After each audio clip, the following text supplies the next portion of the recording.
जैसा कि last episode में हमने देखा कि फैंग उन सभी वॉरियर से बचकर भाग रहा होता है और जाने अनजाने में वो एक ट्रैप को एक्टिवेट कर देता है, जिसकी वजह से फैंग किसी दूसरी डायमेंशन में चला जाता है। और वहां पर जाने के बाद फैंग को ये मालूम होता है कि उसका डेथ मिशन तो अब स्टार्ट हुआ है, जो कि उसको 3 सालों के अंदर अंदर कंप्लीट करना होगा। और अगर फैंग ये 3 सालों में पास नहीं कर पाया तो फैंग यहीं पर मारा जाएगा। ये सुनने के बाद फैंग बहुत ही ज्यादा हैरान हो जाता है और कहता है, क्या 3 साल?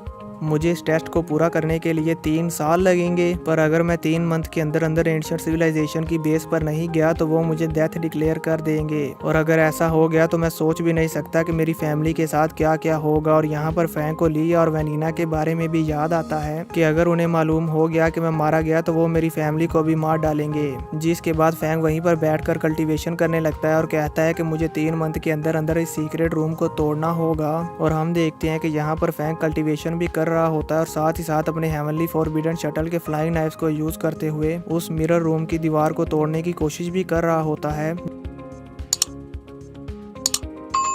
जिसके बाद व्यू चेंज होता है और हम जिगजियान मार्शल हॉल के हेडक्वार्टर्स को देखते हैं, जहां पर लीडर होंग अपने रूम में होते हैं। तभी वहां पर एल्डर याओ राओ आती है और वो लीडर होंग को फैंग के बारे में बताती है कि 3 मंथ पूरे हो गए हैं और अभी तक फैंग वापस नहीं आया। और क्योंकि हमारे एंशिएंट सिविलाइजेशन के टेस्ट को पास करने की टाइम लिमिट 3 मंथ की थी। और फैंग ये सुनकर लीडर होंग हैरान हो जाते हैं और कहते हैं कि मैंने लुओ फैंग से ये एक्सपेक्ट नहीं किया था और मैंने ये सोचा भी नहीं था कि लुओ फैंग इस टेस्ट को पास नहीं कर पाएगा। एल्डर याओरा और लीडर होंग को बताती है कि फैंग के अलावा 3 और वॉरियर्स हैं जो कि अब तक अपना टेस्ट पास करके वापस नहीं आए। ये सुनकर लीडर होंग एल्डर याओरा से कहते हैं कि इन वॉरियर्स के घर वालों को बता दो कि वो वॉरियर्स जो अभी तक वापस नहीं आए वो डेड हो गए हैं, सिवाय लुओ फैंग के। लुओ फैंग के घर वालों को भी बता दो, पर उन्हें ये बताना कि लुओ फैंग अभी तक टेस्ट पूरा करके वापस नहीं आया और जहां तक हमें लगता है कि फैंग वहां पर फंसा हुआ है, वो जल्दी ही अपना टेस्ट पूरा करके वापस आ जाएगा। तब तक के लिए हम यही कह सकते हैं कि फैंग अभी तक मरा नहीं है। और लुओ फैंग की फैमिली को बता दो कि अभी तक ये बात कंफर्म नहीं हुई है कि लुओ फैंग मारा गया है या जिंदा है।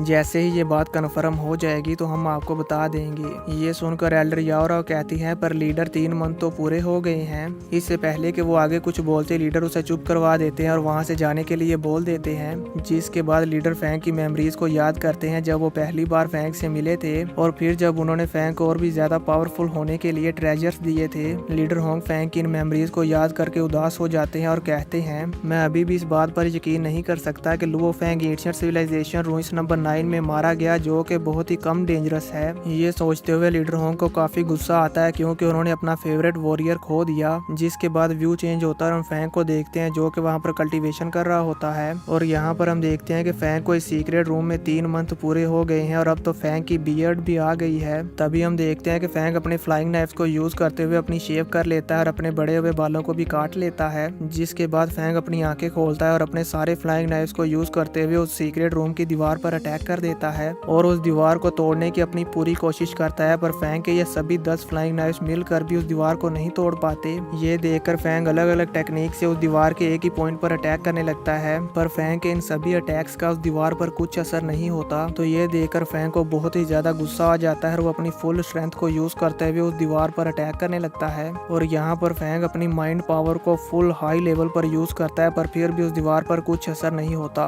यहाँ पर फैंग अपनी फैमिली और ली याओ के बारे में सोचकर अपनी फुल पावर को यूज कर देता है, जिसकी वजह से हम देखते हैं कि फैंग की आंखों से ब्लड बाहर आने लगता है क्योंकि फैंग ने अपनी माइंड पावर को बहुत ही ज्यादा फोर्स करके यूज किया। पर इसके बावजूद भी वो दीवार नहीं टूटती और फैंग जोर से चिल्लाता है क्योंकि फैंग ने यहाँ पर 3 मंथ तक लगातार कल्टीवेशन की और अपनी स्ट्रेंथ को इतना ज्यादा बढ़ा लिया कि अब वो 10 फ्लाइंग नाइफ्स को कंट्रोल कर सकता है। पर फैंग इन सभी 10 फ्लाइंग नाइफ्स को अपनी पूरी पावर के साथ यूज करते हुए इस दीवार को नहीं तोड़ पाया। तभी व्यू चेंज होता है और हम फैंग की मदर को देखते हैं जो कि बर्तन धो रही होती है। तभी वो बर्तन उनके हाथ से टूटकर गिर जाता है। तो ये देखकर फैंग की मदर उदास हो जाती है और फैंग के फादर से कहती है, लुओ फैंग को एंशिएंट सिविलाइजेशन में गए हुए 3 मंथ पूरे हो गए हैं और अभी तक हमारा उसके साथ कोई कांटेक्ट नहीं हुआ। ये सोचकर मेरा दिल बहुत बेचैन हो रहा है कि कहीं हमारे बेटे को कुछ हो ना गया हो। ये सुनकर फैंग के फादर कहते हैं कि तुम्हें ज्यादा स्ट्रेस लेने की कोई जरूरत नहीं है, हमारा बेटा गॉड ऑफ वार वॉरियर है और वो मेंटल मास्टर भी है। क्या तुमने उसे सी मॉन्स्टर्स की वेव के साथ फाइट करते हुए देखा नहीं? वो सी मॉन्स्टर्स को इस तरह से काट रहा था जैसे कि हम गाजर मूली को काटते हैं।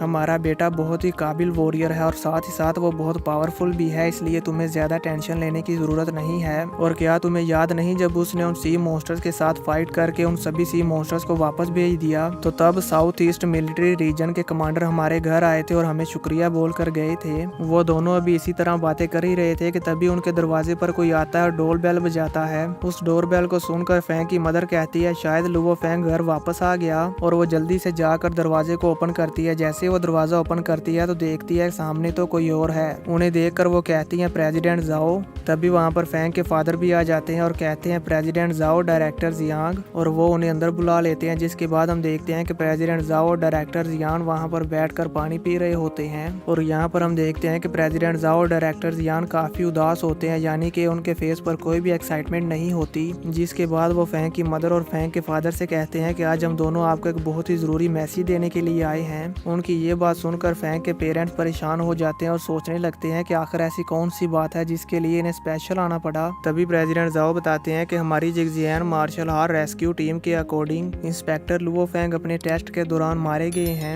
ये सुनकर फैंग का फादर हैरान हो जाता और फैंग की मदर को शौक लगता और वो वहीं पर बेहोश हो जाती हैं। ये देखकर प्रेसिडेंट जाओ डायरेक्टर जियान उनके पास जाते हैं और उन्हें होश में लेकर आते हैं। होश में आते ही फैंग की मदर रोते हुए कहती है प्रेसिडेंट जाओ क्या मेरे बेटे को वापस लाने का कोई रास्ता नहीं है? मेरे बेटे के साथ ऐसा नहीं हो सकता, मैं आपकी इस बात पर यकीन नहीं करती। तो प्रेसिडेंट जाओ उन्हें बताते हैं कि ये सिर्फ एक एस्टीमेट है, अभी तक कंफर्म नहीं हुआ कि इंस्पेक्टर लुओ फैंग मारे गए हैं या नहीं। ये सुनकर फैंग के फादर भी फैंग की मदर को दिलासा देते हुए कहते हैं कि ये सिर्फ एक एस्टीमेट है, आपको ज्यादा पैनिक होने की जरूरत नहीं है। इस एस्टीमेट से कोई फर्क नहीं पड़ता, हमारा बेटा लुओ फैंग डेफिनेटली वापस आएगा।